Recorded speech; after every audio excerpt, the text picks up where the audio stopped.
The Ascent is Subaru's largest SUV. It's the family-friendliest Subaru that money can buy. It seats up to 8, it's got 19 cup holders, and it's from the same company that makes beloved rides like the WRX and the Outback.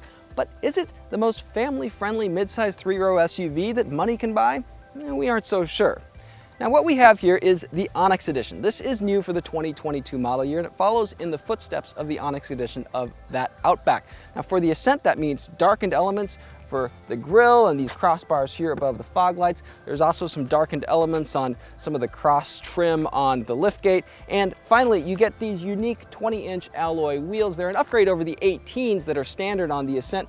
Other trim levels can also have 20s, but this is the only way to get this sort of unique darkened finish. You got to get the Onyx for that.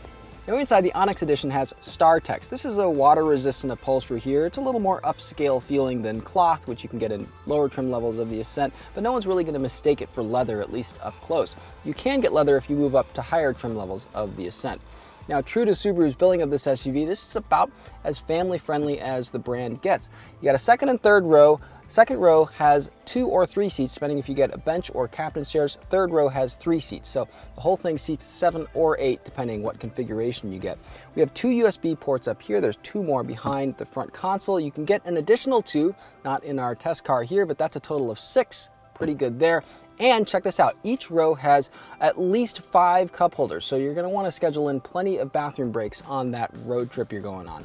Now, when you're not using them for cups, they kind of function just as regular nooks and crannies to store things, so pretty good storage options there in the second and third row for your passengers. So why don't we love the Ascent? Well, it really comes down to 2 things. A lot of issues we have with the interior otherwise that I'll get to in a second, and how this thing drives. So let's talk about those interior issues. The front seats are reasonably comfortable for me, and I'm about 6 feet tall, and that's despite the fact that there's a panoramic moonroof in our test car. You get an Ascent without the panoramic moonroof, there's a little over an inch of additional headroom there. The dashboard, though, really seems like it was designed by a committee whose members didn't talk to each other. There's so many kind of elements that are just shoehorned next to each other. There's very little harmony. Some of the buttons just seem curiously small, and that's despite the fact that there's a lot of kind of negative space around them where maybe they could have been spread out a little bit more. Just this whole kind of design here doesn't seem very cohesive. Now, that might seem subjective. I'll tell you something that's more objective, though, and that's space to store stuff up front. There's plenty of room here in kind of the door pockets and stuff, and there's even a decent amount of space under the center armrest, but that all-important cubby ahead of the cup holders, that's where a lot of SUVs, family-friendly SUVs, have big cavernous compartments because you're going to throw a lot of stuff there. You know, wallets, cell phones, COVID masks, you name it, all that other crap you have as a family. This thing is like half the size it needs to be.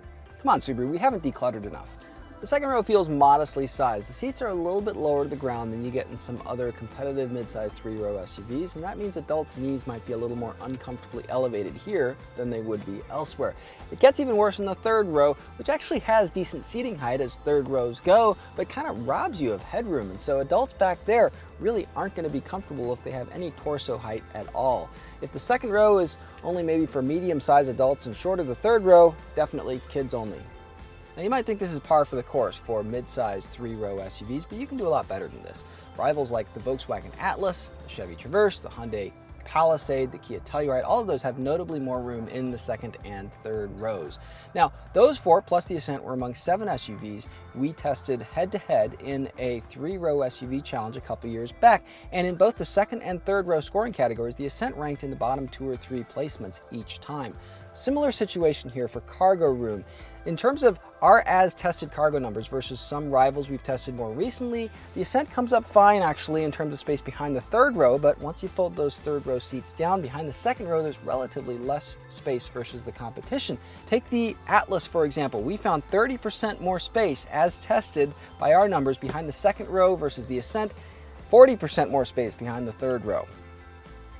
Now, rather than the big 6-cylinder engines that some of its rivals employ, the Ascent goes with a turbocharged 4-cylinder, and it's paired here with a continuously variable automatic transmission.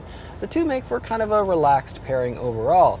To be clear, if you really lead-footed around town, the Ascent will hustle when pushed, but before like 60 or 70% of the way down that gas pedal, it just really feels like it's not in a hurry to do anything quickly, even when you're driving solo.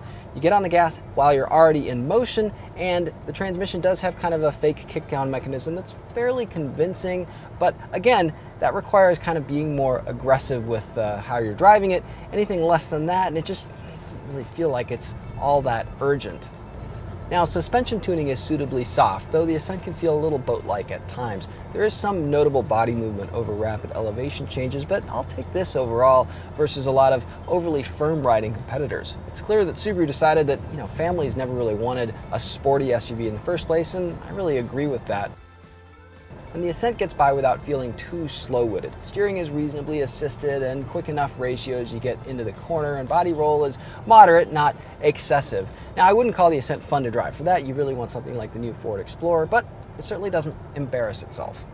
Now, the Ascent does much better than embarrassing itself when it comes to accommodating car seats. Our certified technicians here found the accommodations in the second row were excellent. So Cars.com car seat checks of the current generation Ascent got straight A's, our top possible score in that second row. Third row earned straight B's, so not too bad back there either. Also impressive is the Ascent's driver assist technology. Now, standard equipment includes adaptive cruise control and hands-on lane centering steering, both of which work all the way down to a stop. Nice to see, especially as some competitors impose, minimum speed thresholds for their lane centering or don't even offer any lane centering at all. Again, it's all standard here.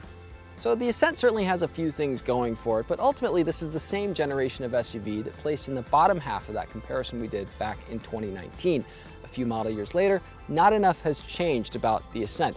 It remains a good value if you want all-wheel drive, since Subaru doesn't charge extra for that. But as far as family-friendly features go, we kind of want something that's a little family-friendlier with maybe a better engine and transmission while Subaru's at it. All of this, I suspect, has really played into the Ascent's sales popularity. Now, I know this is a weird year with a major inventory shortage that's affecting different automakers differently, but even within Subaru's own lineup, the Outback outsells the Ascent by about 3-to-1 right now. So there's no questioning that Subaru's largest SUV has struggled to gain a bigger piece of the pie. Now, buy one if you really like the all-wheel drive value, or if you just love the visibility, car seat accommodations, driver assist tech, stuff like that. But if you're just looking for a family-friendly mid-size 3-row SUV, we'd encourage you to check out the competition as well. You might be surprised at what you find.